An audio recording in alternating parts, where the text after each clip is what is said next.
السلام عليكم ورحمة الله وبركاته.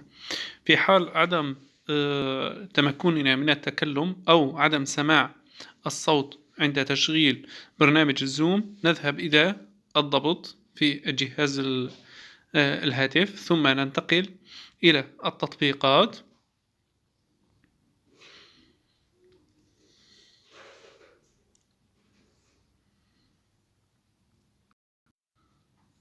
ثم ننتقل إلى التطبيقات، نضغط على التطبيقات، ثم نضغط إلى برنامج على أيقونة برنامج الزوم، ثم ننزل للأسفل إلى التراخيص. يوجد لدينا هنا شيء اسمه التراخيص، نضع على التراخيص. في أغلب الأحيان يكون خيار الميكروفون غير مفعل وخيار الكاميرا غير مفعل. نقوم بتفعيل خيار الميكروفون وخيار الكاميرا، فيتم حل المشكلة لدينا.